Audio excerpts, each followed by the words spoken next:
Episode 85, Regulating Cancer for the Cure with Dr. Stephen Worland. We want to invent a drug to treat cancer. So that's the problem. And it's a different kind of creativity to find solutions within a set of constraints. And I found that more engaging to me to say, we can't change the rules. We agreed we're going to do X. Let's go try to do X. Welcome, fellow STEM enthusiasts, to the STEM Southwest podcast, your source for all things science, technology, engineering, and mathematics. This podcast is designed to create STEM connections, cohesion, and elevation. This is a place where STEM enthusiasts gather to learn about some amazing STEM rock stars and activities of the Southwest and beyond that are impacting the world. If you have longed to be united with your fellow STEM nerds, then you've found your people here at STEM Southwest. And now, here are your hosts, Bob and Shelley. Hey everyone, this is Bob. And I'm Shelley. Together we are STEM Southwest. Well, Bob, I thought we were going to have to battle it out, duke it out over to today's interview. We both were so full of questions. So you might have been more full of it versus me. Funny. Yes. But I really like today's interview. I'm a science geek by nature, among other geeks, and so I really love the discussion we had with Dr. Steve Worland, who is with Effector Therapeutics out of California, and their company is focusing how to regulate cancer, ultimately for the cure. Right, absolutely. And so I asked him straight up in this interview, like, we've been talking about curing cancer for a long time. And it seems like the only cure we've come up with is poisoning people with drugs to get rid of all cells instead of just the bad ones, right? So he does go into that, and I really did appreciate his answer on that. I think that our audience will appreciate that too. It's not like some sales pitch. It's him just being honest, and he's been in the industry for a long time. I love his story about he started experimenting at age 3, and he remembers his experiments as young as age 3. So that's kind of fun to think about. This is somebody who has been passionate about experimenting and exploring and discovering things. And he really spoke about, how science is progressing. As we're talking about this, how many centuries do we have to go back when somebody was sick, they would bleed the person to figure that was a cure. And so we've certainly come a long way. Even in the early days of cancer, what we would do, bombard them with radiation, chemotherapy, and this is a different approach to addressing cancer. Yeah, I think one of the things that really jumped out at me as he was talking is the fact that as you're searching out, when you're faced with a disease, that you should be pursuing physicians and support that are going to help you to maybe embrace being part of research or trying out new therapies in order to find a solution. Does that make sense? That was really long and pausy, but... So we talk about, during the interview, selective There were some big words in this interview. Selective translation regulation inhibitors. And it's actually doesn't have a long history. It's a newer type of science used to address drugs that regulate... there's basically a central node. There's 2 cancer pathways, and this has helped to regulate cancer, which is pretty much a dysregulated protein. And so it's fairly new, and so it's progressive, and a lot of the current doctors may not have caught up to it. And so they may basically consider that quackery, oh no, this doesn't work, and you need to find physicians who are more open to these things and saying, hey, we need to give it a little bit more look, somebody who's willing to read the research versus just accept what somebody says and dig in deep. And we've had experience with a few physicians that similar issues like that, they've been open and particularly with the patient, you as the patient you're your best advocate.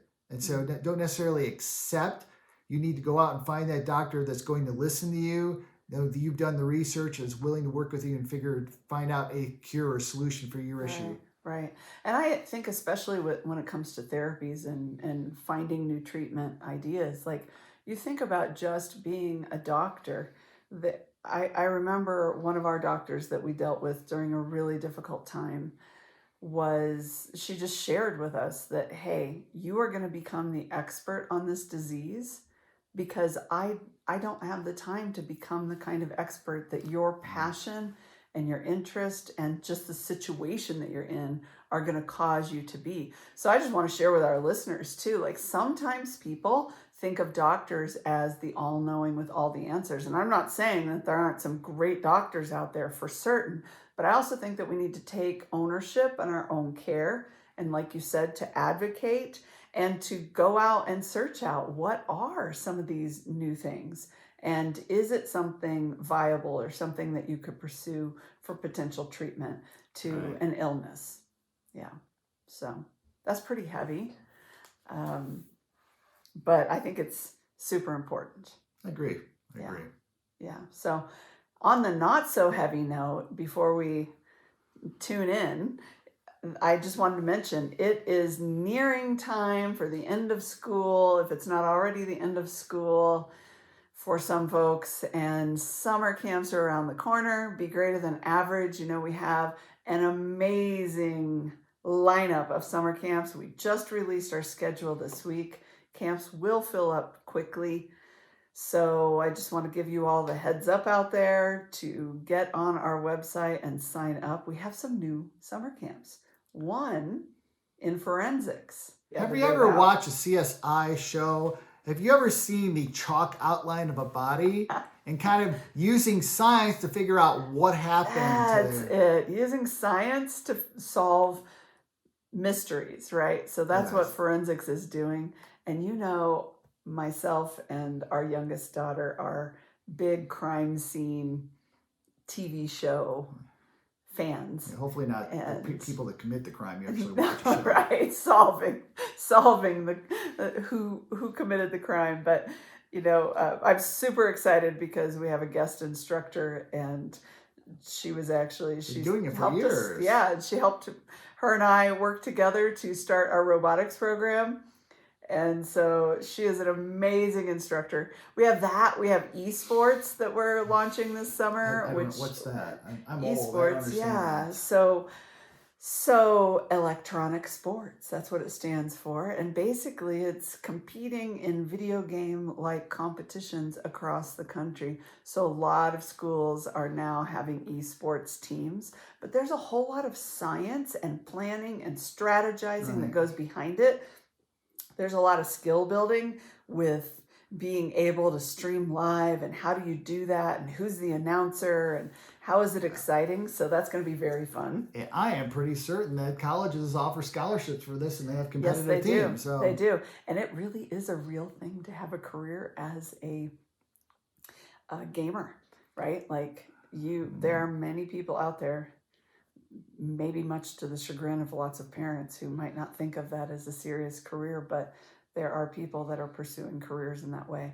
Who would consider social media a career, 10, 20 years ago? True. So things change. True. So, okay, well, we do talk about that in this episode, the changes that are happening in science and how technology has impacted even the study of cancer and the treatments for it. So join us, will you? Hello, everyone. We are very excited to have with us Dr. Stephen Worland. He is the President and Chief Executive Officer of Effector Therapeutics. And we are going to learn about a subject today, selective translation regulation inhibitors. And Dr. Worland's going to speak more in detail about that. But first of all, I want to thank you, Stephen, for joining us today. Oh, I'm very happy to be here, Bob and Shelley. And you can call me Steve. That's okay. Okay. That's formal and good. Excellent. Well, Steve, we always put our guests kind of in the hot seat and ask them about their STEM story. Where did it all begin? And where did it take you and lead to you right now? Yeah, so it's kind of interesting. I was thinking about this, and it goes all the way back to I've been fascinated by science. I'm one of those. There's several different camps, but I'm one who I knew I wanted to be a scientist. Before I went to school, I can literally remember experiments I did when I was like 3 and 4 years old, when I did things like stick keys in light sockets, electric sockets. Like, what's this electricity thing? And let's test that. So I have been fascinated by the physical world, how it works, and trying to understand if I do this, what happens next, kind of an operational view. I clearly was, born with it, or I got it very, very early, and it's followed me all the way through school and academic training and everything. I've just always wanted to explore as much science as I possibly could, and still trying to do that today. Were your parents scientists or anywhere in that field, or? No, not really. No. My dad was they were actually both economics professors. And so, no, very, very non. And here I'm running a business and I never took an econ class all the way through college. But no, so I think what they did promote was the importance of education and really the excitement and the opportunity of education. It wasn't something you should do. It was something you got to do. You got to learn. So they promoted the joy of learning and the importance of learning as a fun exercise more so. And they were kind of heads in the clouds. So it wasn't like get a good job when you get out of school, kid. It was like it's fun to learn. So that's what they instilled in me, and I'm very grateful for that, for sure. That's a great philosophy, a way to approach it versus, oh gosh, this is the expectation. Then you go get it and go get a job. You actually go in it because it's fun. And I know that our experience, and mine in particular, going to school was enjoyable. Hence, I have a few degrees. You're addicted to learning. I'm still addicted to learning. So that's why I'm excited about today's interview as well. Same. Those are some long words you said in the intro, by the way. I'm really impressed. Without notes in front of you. Imagine Good job. that. Good job. Anyway, so where did that lead then in your STEM journey, Steve?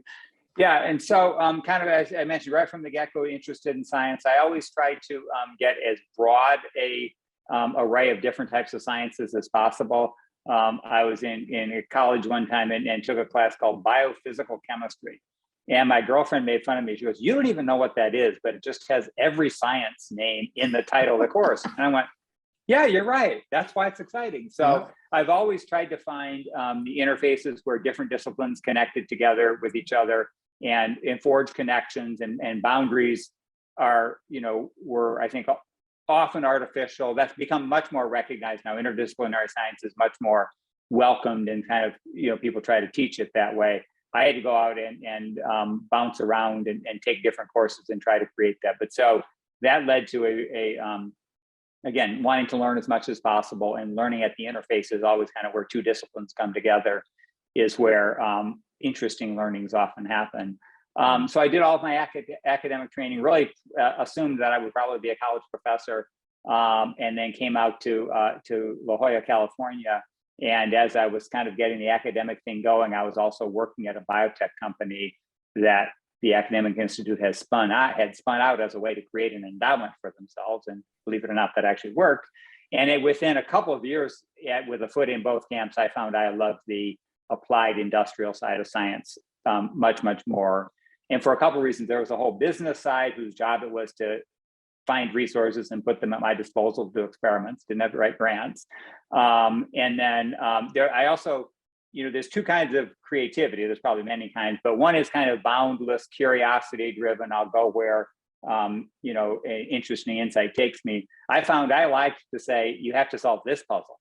No, you can't decide tomorrow, I want to solve a different puzzle. We want to invent a drug to treat cancer. So that's the problem. And it's a different kind of creativity to find solutions within a set of constraints. And I found that more engaging to me, to say, we can't change the rules. We agreed we're going to do X. Let's go try to do X. And that's much more a description of applied science or commercial, goal-oriented science than the curiosity-driven science, which is the bedrock. All the goal-oriented science builds off the curiosity-driven research that's done at academic institutes. But having a foot in both camps and actually having two labs at one point, I said, I'm having a lot more fun over here at the company. So I became an industrial scientist, or a company-oriented science, with the idea that we could use new understandings of physical chemistry and biology to invent drugs in a new way, and have looked at all sorts of different disease areas over the years, be it and infectious like antivirals, now a big focus on cancer, inflammation. What are the techniques we could use that are applicable across different diseases? And I would, and we can talk more about what diseases are more or less tractable. But that's kind of where I got to. I'll just quickly finish the journey then. At one point, again, loved to learn interdisciplinary. I did get fascinated by the business aspects of companies as well. What are contracts? So I heard a law background. So here's a 60-page document that takes my science and renders it into a contract with Merck or Pfizer. Well, that sounds pretty interesting. Maybe on page 45, I can work a little angle in there to my favor. Of course, they have a room full of lawyers that do this for a living, and intellectual property law, and then the business aspects of it all. What does it actually take to raise money from investors? They have an expectation of returns on their investment, and integrating all of that together is why I decided ultimately, when I had an opportunity to become a CEO, so that ecosystem that's created by the business and the law and the science is one that is hopefully ideally suited to create new medicines. That's ultimately, I don't invent drugs anymore, but I like to think I create environments in which drugs are invented, and that requires the business and the legal and the science all folded together. And that's a long answer of a journey that gets me to where I am today. Well, you had me geeking out when you mentioned contracts, because I spend too much time in those, and I helped draft some contracts for my own kids, and it's like, do we really need all this? Oh no, you need to have this provision, this. So I can appreciate that, and I love. And maybe you can circle back around to that, but we've certainly run into enough scientists, engineers, folks I've worked with over the years have amazing ideas, are really motivated, but they don't have the ability per se to put that in action. They may not be able to find the right investor, but they don't also feel confident in leading a company like you're doing. So I like that you kind of took that direction too. But I want to really focus in on Effector Therapeutics, and specifically, I had mentioned that you are focusing on selective translation regulation inhibitors, and what is that? That's a long phrase. Yeah. Right. So we call them STRIs for short. So, but that's we hope it will be a new class of drugs. So the idea, going back to the very basic biology and the fundamental dogma of molecular biology, Francis Crick 60 or 70 years ago now, was DNA to RNA to protein, right? So that's fundamental to how a cell works. DNA is our fundamental genome. It encodes our information. It's transcribed into RNA, which is still a nucleic acid molecule and an information molecule. And then translation is the reading of those instructions to make protein molecules. So in a cell, most of the behavior of the cell is driven by the proteins in that cell. RNA is important as well, but let's focus on the proteins. For a cell to make a new protein, it needs instructions. And proteins are a string of beads. Those are called amino acids. Each amino acid is encoded in the RNA. So there's instructions in the RNA that says, add this particular amino acid. Okay, now add the next one, now add the next one. That process is called translation. And it's translating the information in the RNA into an actual molecule, a protein that can then go do something in a cell. So that's the process of translation. And ever since Francis Crick said that, practically, people thought all the action was at the transcription. The genome is relatively static. You decide what RNA to make, and then you're just going to go make proteins. It's kind of like they call it a housekeeping function. And what the academic founders of Effector discovered was that in cancer, that process is dysregulated, and cells start making proteins they shouldn't make, and they make those proteins because they translate too much RNA. So now we've got to translation. That's it. So, and the regulation of translation in cancer is disrupted. Selective is very important because you don't want to block all the translation in a cell. That would kill a cell. That would be more like an old style chemotherapy where you kill all the translation or break up the DNA. And then because this process is upregulated in cancer, we try to inhibit it. So that's a selective translation regulator inhibitor, is saying cancer is going wild. It's making a lot more proteins that it's not supposed to make. And we can bring that back to what we call homeostasis, or back to the normal level in a cell, by saying, yeah, go ahead and make the proteins you need to make, but stop making all this excessive protein. And that's what a selective translation regulator inhibitor does. It dials a cell back to its normal level of translation instead of making too much protein. So I'm going to use the acronym STRIs. Is this a fair? How long has this science been around? Well, you can go back and find traces of it probably 20 years ago, but it wasn't called that, and there were sporadic findings. And that's usually the way in science literature. When you get the aha, you can go back and go, oh, other people were thinking about that. They may have used different nomenclature, different language. They may have been thinking about a different problem.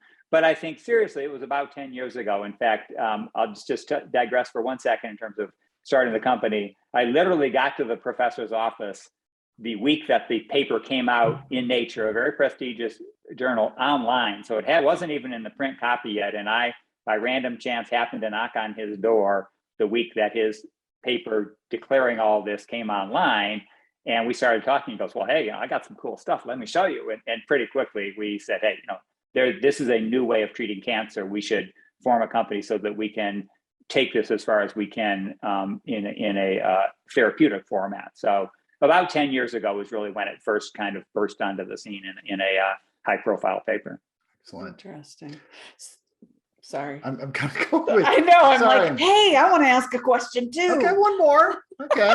So I'm doing a little research here. So I understand there's a central node and there's two major cancer and signal pathways. Is that correct that you're trying to control? That's right. Yeah. Mm-hmm. And so in cancer, we talk about signaling in cancer, and it's very much analogous in a way to electronic signaling. So something happens at the cell surface, and that's usually a growth factor that says, hey, time for our cell to divide. And the way that molecularly moves from the cell surface into the nucleus where the DNA is, and you start transcribing RNA to make protein, is a pathway we call signal transduction. And this was discovered 40 years ago or so, both using genetics and cell biology. And there are many pathways that are important, but there are two very important pathways that go from the cell surface ultimately into the nucleus of the cell. And think of it as a sort of a junction system where you don't just want to get the signal at the cell surface and start transcribing. That would be too unstable. So there's a lot of different junctions in the signaling network to kind of buffer it and make sure all the right conditions exist. And in normal cells use these two pathways all the time. They're called the RAS pathway and the PI3K pathway, but normal cells use them all the time to interact with their environment and decide when they should grow or not grow. In cancer, there's many, many mutations in these pathways, and so they're activated too much and they're activated abnormally. So the cancer cell thinks, oh, just keep growing, keep dividing, keep replicating because the signal keeps firing to my nucleus. Well, it's firing because of a mutation, not because of an external event. And it turns out that this complex that controls translation is the first place where the two major pathways come back together again. And both pathways activate a lot of processes in a cell, but they both converge to activate translation. And we took that as a indication of the significance of translation if these two very well-known pathways both kind of point back at this one junction box and say, when you get here, activate translation. That probably means mutations in either of these pathways are going to be bad for the cell because they're going to turn on translation too much and at the wrong time. So the therapeutic piece of it is then. So it relates to the mutations. The mutations turn on this translation apparatus. And what we're trying to do is maybe not kill it entirely, but sometimes we think about it in terms of a rheostat or a dial. So let's dial it back to normal. It's dialed up, it's amped up now and it's translating proteins because there are these mutations upstream, or what we call, or that activate the translation machinery. Let's just dial it back to normal. And so these inhibitors go in and block some of the function of the translation complex and put it back in a more of a normal state instead of a hyperactivated state. And then the cancer cell has come to be what we call addicted. They need these proteins. Now a cancer cell, once translation's been activated, needs these extra proteins. And so when we block the production of these extra proteins, the cancer cell will at least stop growing, and ideally it will actually die, because cancer cells are quite unstable. They're ferocious and they grow like crazy, but they're also stressed and unstable. So if we can cut off something they need, maybe they'll undergo a normal biological process of killing it, of just undergoing sort of a self-suicide of the cancer cell. And so we're seeing that in certain tumors, that you can not only stop it from growing, but actually cause it to shrink and cause the tumor cells to die rather than persist there and grow again. another Okay. day. And is this specific only to cancer cells, or what about other diseases? Yeah, no, it's a great question, and it's not specific just to cancer. It's understood now that these, again, these signaling pathways are important for all kinds of cell function, and particularly cancer. It's usually mutations. Cancer is associated with mutations, but there are other things that can activate these pathways the wrong way, and there's other opportunities. And so there's been some papers published even with our drugs that are cancer drugs that showing things like a pain mediation, inflammation, actually even obesity and fat accumulation. So this is a very central part of a cell. It also means you have to be careful, and that gets back to the selective. So you better be very selective for hitting the genes that are important for a cancer cell and not important for a liver cell or for a cardiac cell or for neurons in your brain. And so that's selective. It's why we put the word in there. You really have to be very selective to work on the genes that matter for cancer. And I do think there are opportunities over time to look in other disease states as well, and see if this paradigm could be broadened outside of cancer. Yeah. So you did mention chemotherapy, and I think that most of us, when we think about the treatment of cancer, certainly think about chemotherapy, and that treatment and other treatments have presumably gotten better over the years. But Bob and I were talking before we got on this interview, and I was saying, cancer has been a really big battle for a lot of generations, right? I remember many years ago when I was on the board of American Cancer Society, right? Like, this has been an issue, but it doesn't feel like we're making much progress. So I guess kind of putting you a little bit on the hot seat here, and what progress is this, the kind of progress that we should be looking for, or are there other ways that we've progressed in the treatment of cancer and other big diseases? Yeah, I think we have made some progress, and I'll try to quantitate that. I think you're right. Chemotherapy obviously was very difficult. And if you really go back and look at the benefit, you may say somebody who had on average a life expectancy of 6 months now has 8 months or 9 months. And frankly, they paid a very dear price to get that. And in today's world, you go, wow, is that really progress or not? But you had to start somewhere. And I think the biggest thing is we know way more about the disease now. And so I spent the first half of my career mostly working in antivirals, which are, by the size of the genomes, they're about 1 million times simpler than the human is, right? So if you think about an HIV virus or a hepatitis C virus or a coronavirus, they're about 1 million times smaller than the human genome. So about 25 years ago, we could do what I like to say, we could play chess with the disease. We could start saying, well, if I do this, you're going to do that. If I do this, you're going to do that. If I do this, you could start actually anticipating how the disease would react to a prototype therapy and say, well, that's not good enough. You're going to escape. Okay, well, I don't want you to escape, so I'm going to cut. Very much like playing chess. And we could only start doing that in cancer about 15 years ago, because again, it's 1 million times more complex. The human genome was finished in 2000, 2001 timeframe. And we had no idea how much more complex it really was when we got all the information. We went, oh my goodness, we have to start over and understand it. So I think there have been two major breakthroughs in cancer, but the problem is they only apply to a small fraction of patients yet. And so one of the major objectives is to expand those to many more people, again, by understanding where they work and where they don't work. So I'll just quickly say there's targeted therapy, and that means we know enough about the genetics of your cancer now to say there's a particular protein. It could be a TRK or an ALK or EGFR. These are just proteins. Your tumor is driven just by that protein and that protein alone. In that case, targeted therapy works really well. And the first examples of these were two drugs called Herceptin and Gleevec about 20 years ago, approved like 1999, 2000, 2001. And everybody thought, well, this is great. We're getting, 70, 80% of the patients respond. It lasts for several years. They're not very toxic because they're so specific. We found it's a lot harder than that because most cancer is a lot more complex than that. So hold that thought for 1 second. The other one I want to mention is the immune system. What we've really learned is that one of the best ways to fight a cancer is to activate a patient's own immune system. And so we have cells that are called T cells.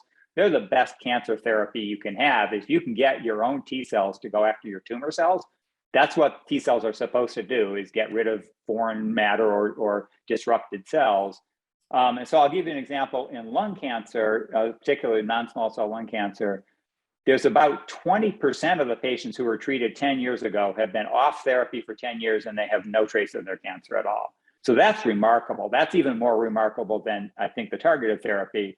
But again, it's only 20%, and we're just barely beginning to learn why is the other 80% different. So a lot of what we're trying to do now is to understand how a cell escapes the immune system, or how does it escape targeted therapy, and kind of box it off. The same way we did really in antiviral therapy. We learned for, if you do 3 or 4 drugs, you know what, the virus can't escape and you can live with it for decades. HIV or hepatitis C, we can cure you.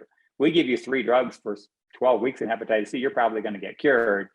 We're learning that in cancer, due to how complex the disease is, how many different genes are interacting, it's going to take 3 or 4 different drugs, and they're going to have to be very carefully selected for a particular type of cancer. And we talk about cancer and its complexity. It's at least 50 different diseases, maybe 100 different diseases genetically. So it'd be nice if we found some commonality, and there are some, so we don't need 100 different long-term tolerable treatments.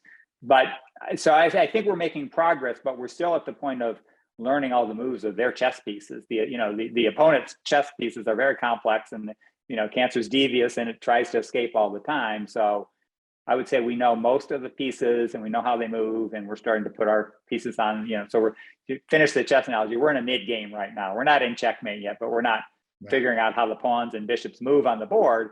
We're starting to push back and push them towards their end of the board. And, we're going to get more and more checkmates disease by disease as we keep going.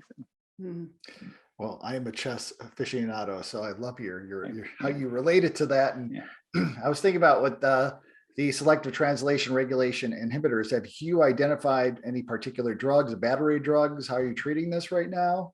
Yeah, so we have 2 different drugs that are in clinical trials right now. We've invented 3 of them, and one is making its way towards the clinic.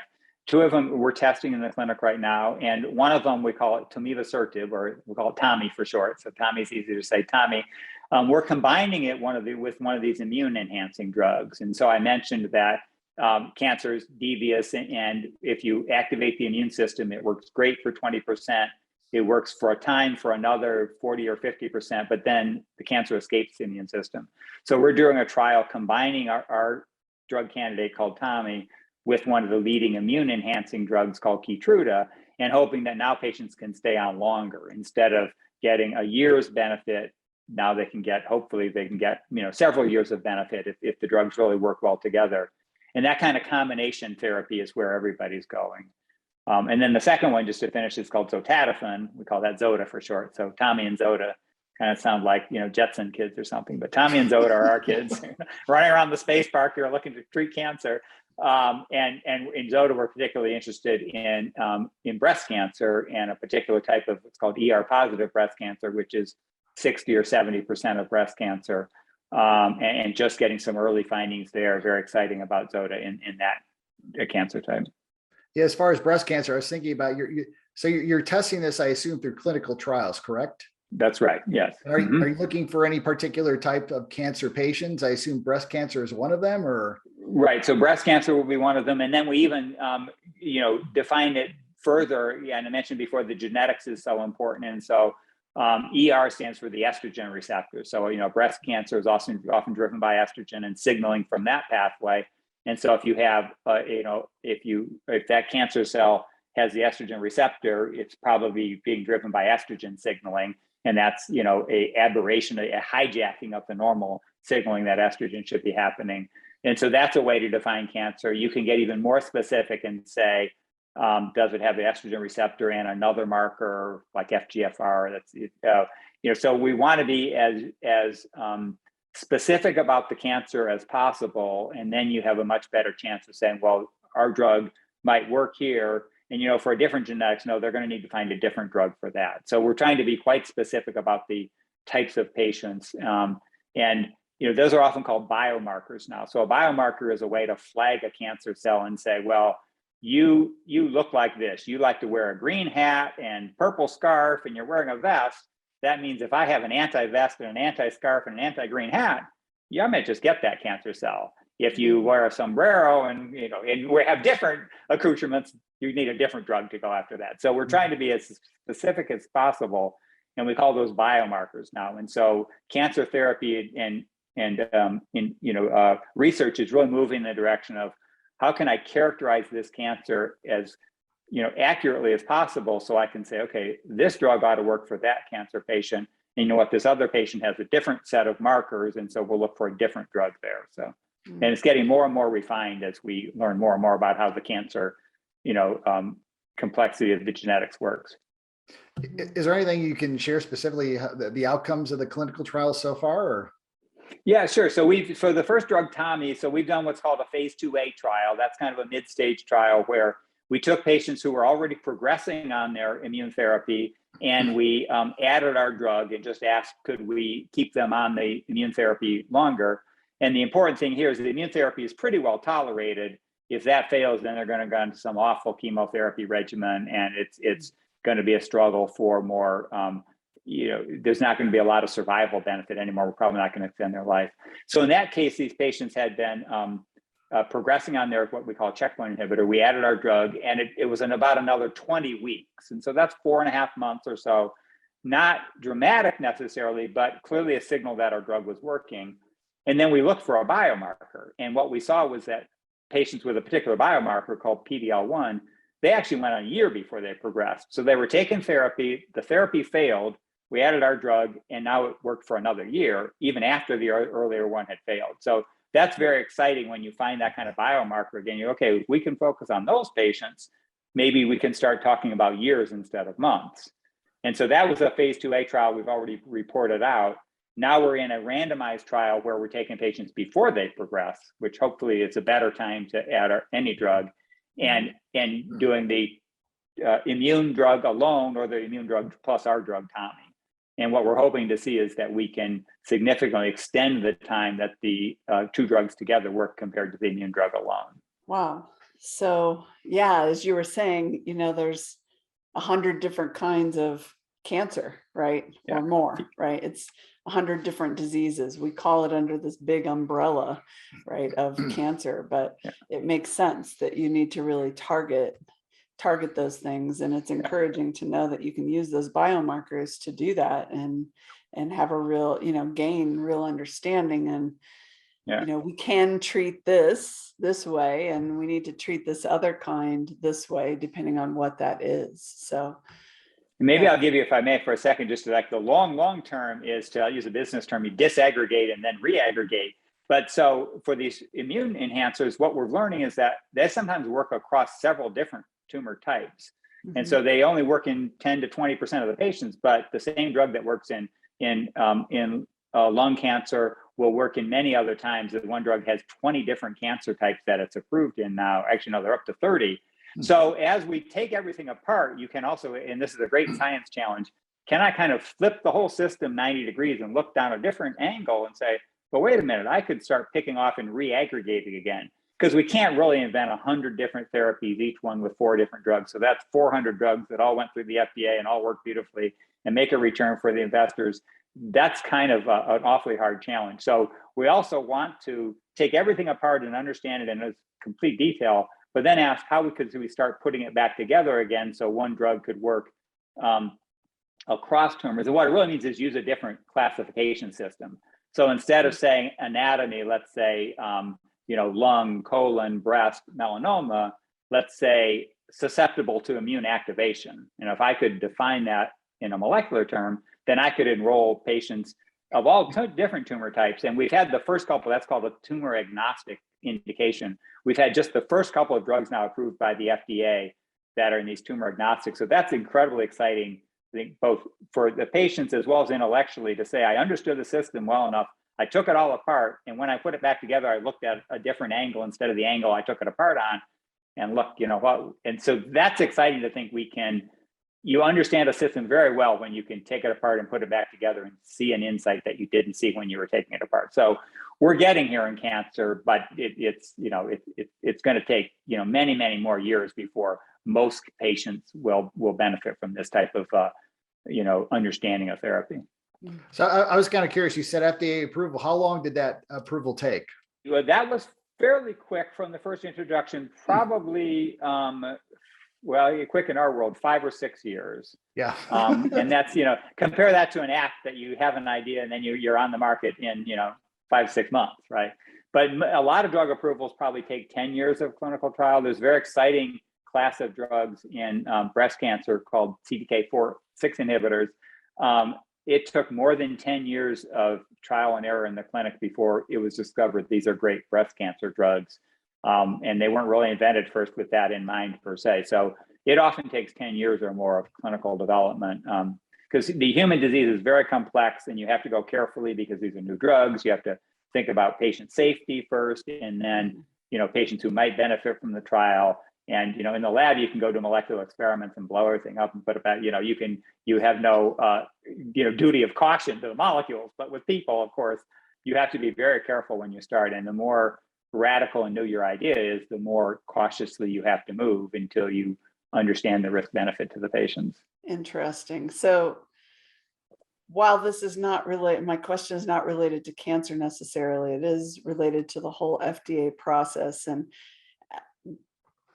as a armchair scientist myself, I've watched with the rolling out of the immunization for the pandemic, and I thought, wow, this has happened really quickly. And it's a little concerning to me because I do know that generally it's like you're saying, it could be 10 years, it could be, quick to you and, it's 5 years, right? Yeah. So do you have any thoughts on that? And I'm kind of putting you on the spot because I did not prepare you for that question. No, fair enough, right? But I do have a long I'm history just, in anti-infectives. So I'll not so much vaccines, but I spent 15 years doing a lot of antiviral work. I think the first thing we should think about vaccination is it's probably been around for thousands of years and well documented since the 1700s, right? So the idea that you can use a vaccine to specifically activate the immune system against one we call a pathogen, one virus, and generally be safe. We've dosed millions and millions and millions of people throughout 200 or 300 years of doing that. And again, really, if you go back to traditional medicines in both Western civilization and in China, this was being done without calling it that. So one, I think there's an incredibly long history of vaccination. So and we kind of know what specifically to look for and is it working and is there some very unexpected toxicity? The two most widely used vaccines use RNA technology. Again, that's very close to the translation that we've been talking about. They're putting in a piece of RNA that's translated into a protein, so your immune system recognizes that protein. It's a foreign protein. That's brand new, but it is so baked in a well understood biology that how you get the antigen expressed, I think, is of no concern. I will say that we are activating the immune system in hundreds of millions of people, and we've done that all in a 6 to 12 month period. So we are doing a long-term experiment to say, if you jack up everybody's immune system, what might happen in 1 in 1,000 patients, 1 in a million, 1 in 100 million? And I would caution, we may see it this time because we did the experiment very specifically. We did it everybody within 12 months. So if there is a 10-year effect, we'll get a little blip out there in 10 years that would have been undiscoverable otherwise. I think the very reasonable expectation of what that will be, even on an individual level, I think is vastly outweighed by the benefit of not having the risk of COVID. And then if you think societal wise, avoiding catastrophic impact on economies and people's well-being, you can tell I'm vastly on the side of vaccines are very, very good. And the rapid rollout of the COVID vaccine is a miracle of science and societal coming together and saying we should do this. So I don't think there's a lot of argument that I can see why we shouldn't have done it as quickly as possible.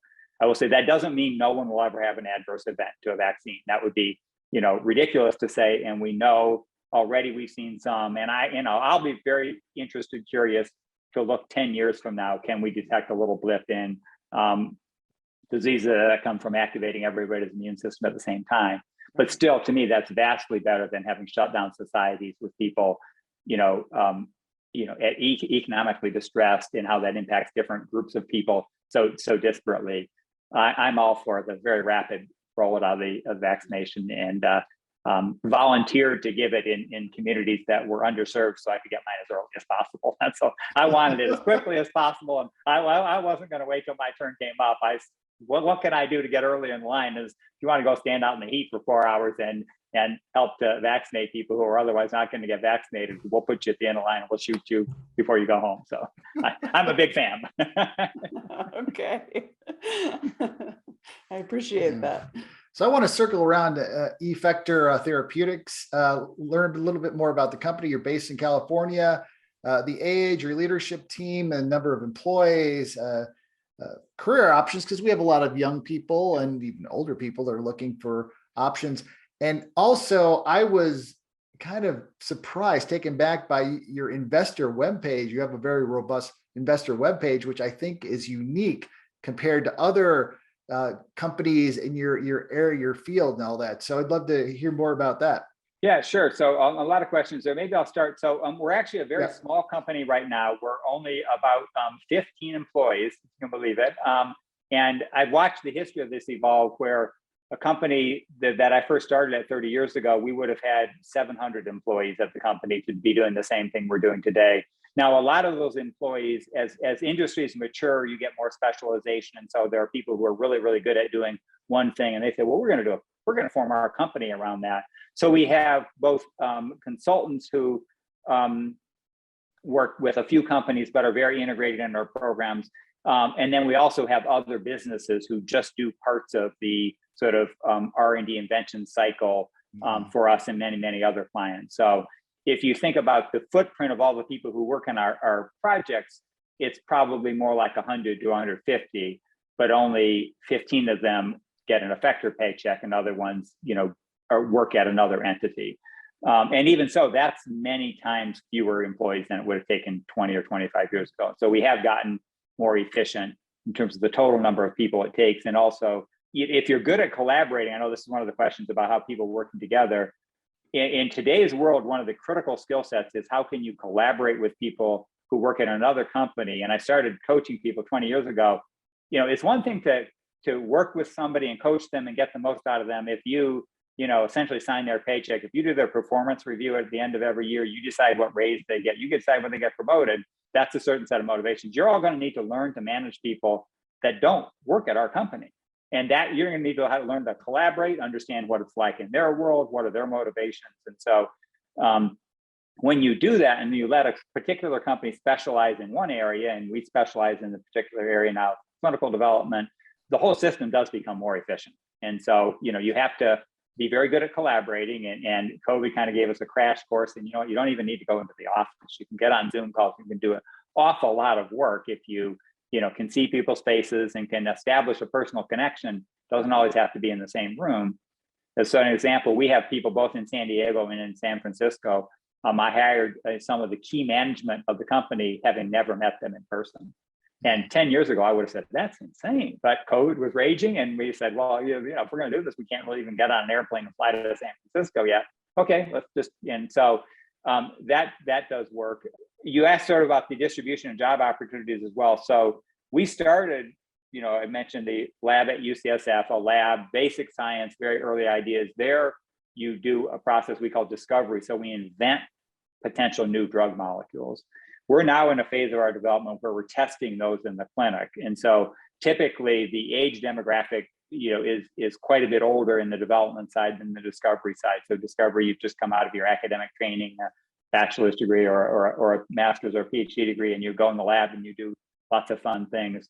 The people who are working on the development side typically are probably 10 to 15 years older. And so our demographics now skews a little bit older than it did when we started the company because of the phase of work that we're in. And it takes a little more gray hair to get to test humans instead of, test tubes in the lab are safer. So you need to be a little bit more hardened by the world of reality to go there. And then so where we're continuing to add in the company is people who have clinical experience, either MDs or clinical scientists who know how to conduct trials in human beings, know how to interpret that data. That's different information you get from a clinical trial than a laboratory experiment. And so you see a lot of companies evolve that way, that they, I really wanted to start with the most basic science, but go all the way into the clinic and hopefully really treat disease. And that's a 15-year journey. And so it's not the same people you need during all 15 of those years. It's kind of, you could break that up into 2 or 3 chunks. And so we're now in kind of the middle stage of that, hopefully leaning towards the latter third of that. And so that's kind of the skill sets we attract. And of course, California is a hotbed for all the biotechnology and pharma industry. Boston, in Massachusetts, New Jersey, Seattle, North Carolina, those are some of the other hotbeds. But so there's a great talent pool in California in particular to pursue these kind of endeavors. Excellent. Yeah, I like to have that. Yeah, it's not that you jump in. There's like things are not overnight, like you said. Even with FDA approval, it takes a while. So you're doing these experiments. You're in the lab for a long period of time. But when you're talking at the beginning of the interview, you're talking about you took this affinity toward business. You were interested in that part. Was it your idea to put this investor web page on there? I found it interesting, the amount of information on there versus what I've seen other websites. So we have a great communications firm. Tatiana is there, and they help us, understand how to communicate with a lot of different stakeholders. So, I was very fortunate to be able to attract very strong investors to the company to begin with, and they've stayed with the company all the way, for it's about 10 years now since we incorporated. That was partly because they knew the founders at UCSF and knew the prominence of their work. And then, we are now a publicly listed company, so people can buy and sell Effector shares. And there's an expectation from the government. The SEC is another regulatory agency in addition to the FDA, that we would share the appropriate information with investors, so a reasonable investor could make a decision as to whether they wanted to own Effector shares or not. And so they kind of prescribe what you must communicate. We get help from our communication firm to do that in an attractive way so that people can find the information they want and it's convenient for them. And then if people find things conveniently, they're more likely to dig in and actually get the information that they came there to look for. Then if it's very hard and obscure to find, people kind of give up and go, well, either I don't need to know that, which is wrong, or I'll just give up and move on to some other company. Well, it did impress me. So congratulations for that. You've hired good people, apparently. Yeah. So that is part of the art. I was saying, managing and interacting with people externally, definitely, and there are lots of providers. We have a communication firm who helps us tell our story. And I've, gone off into lots of science details here. You can tell I love it. And so that's after years of training from Tatiana and her colleagues to say, well, try to simplify the story, right? So many scientists want to immediately, dive in and geek all out on the details. And, it helps to be able to communicate to a broader audience who doesn't have the background or frankly doesn't always care about the details. Tell me why it matters to me. How's it going to treat my disease or my kid's disease? And absolutely. Yeah. So I've got a master's in environmental biology, so I have that mindset, but I also coach students as far as giving marketing presentation, and they're supposed to basically take what an engineer does and communicate it to the common person. And so I said, you need to, I know this stuff is very technically somehow, for lack of a better way to say it, you need to dumb it down so the rest of us like me can understand it. So there's this simplify. Simplify. That's good, right? And the other thing somebody told me is, why does it matter? Not how does it work? I'm fascinated by how it works. Yeah. But most people want to know, why does it matter? Yeah. Right? So don't, and in business they say, sell the benefit, not the feature. Don't tell me how the cool new car works. Tell me it uses less gas to get to the supermarket. Okay, so explain why it matters, not how it works. But excellent. For people who love to figure out how things work, that's a hard hill to keep climbing every day. You're right, Tatiana. You're right. But that is a great question. Why does it matter what Effector is doing? Right. Yeah, and what matters is that it's a new way to try to, fight this terrible disease, cancer, and with drugs that are well tolerated too, so people can have as close to normal life as possible. I mentioned in years instead of months, and say you can go back to your life and your loved ones, and because of all the cool science and clinical work that we've done, we hope that we can come forward with drugs that will impact people's lives. And that's very motivational. You know, you can get all geeked out on the puzzle as well, but then you think about, you read stories of, you know, patients in our trials and when they came in and how they're doing now. It's very powerful to see that it does matter because people's lives get changed. Right. Yeah. You're changing the stories for families for sure. And having impact on future legacy. So I see that both the quantitative and the qualitative data and experiences matter for sure. And being able to tell that story. So something you must be really proud of as founder. Well, thank you. I am. I'm very proud. You know, I'm representing a whole team of people, and so there's already been, you know, dozens and dozens of people who contributed, and so I'm fortunate to get to speak sometimes on behalf of them as a spokesperson for everybody. But so I think we as a collective group are very proud and very hopeful that we can keep making more progress. I love that. Wonderful. So how can our audience help you, Steve? What are some of the challenges that you're facing at Effector that our audience I think, you know, one of the big things is, you know, we mentioned before vaccination. I'm a very big believer in clinical trials. And so, of course, at good centers, they're run highly ethically with the doctors who participate in our trials always have the patient first. They don't have our drug first. It's the patient first. And will this drug help this patient?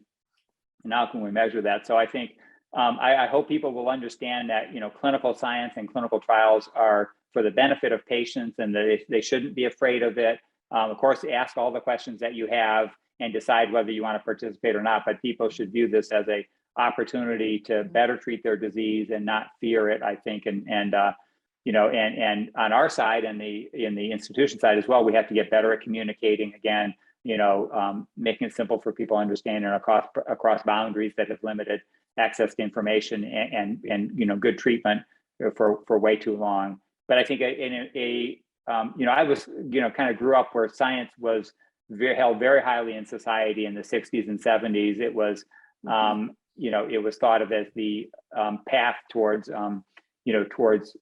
societal advancement, really, and improving the lives of patients.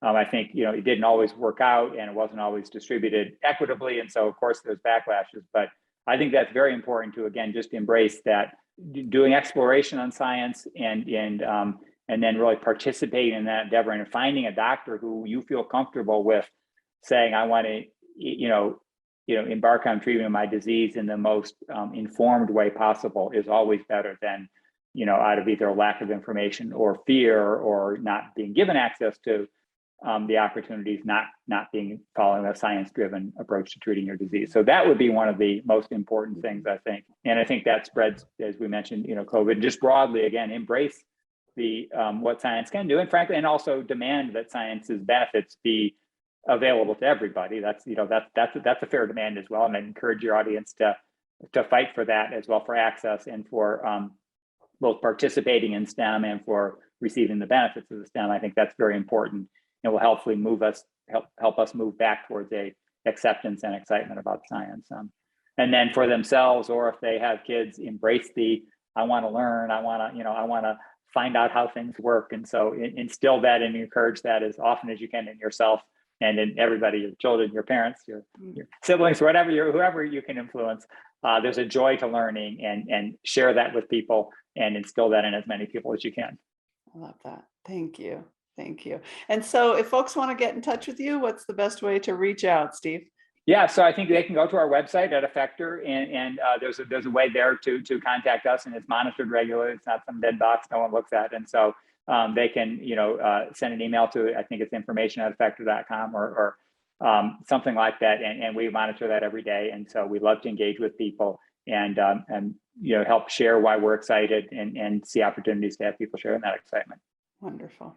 Well, thank you for sharing with us today. And I think, did you get all your questions answered? Yes, I did. I enjoyed. Yeah, I have. What always happens to me is I have even more questions now, but that is the beauty behind science, technology, engineering, and math, right? Like we are on a quest to answer questions and solve problems and make an impact on the world. And open up a world to people that don't even know what's going on, like our discussion today.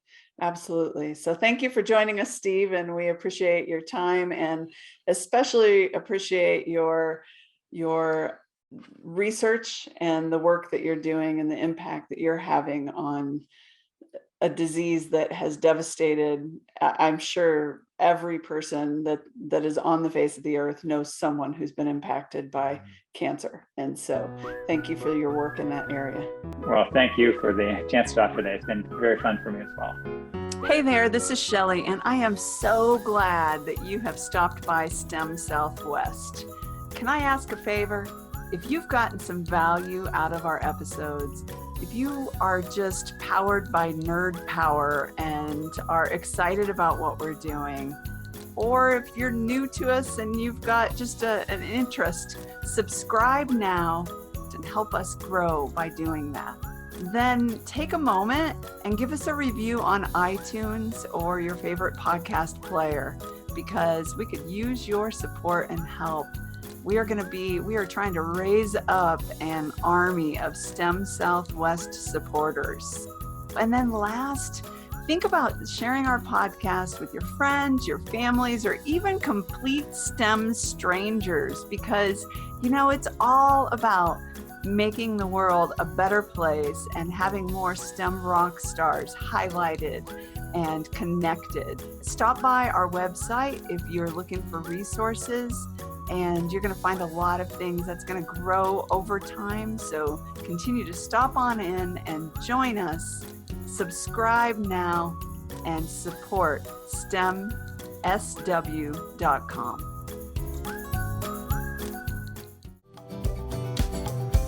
You've been listening to the STEM Southwest podcast. Nerd on, fellow STEM nerds.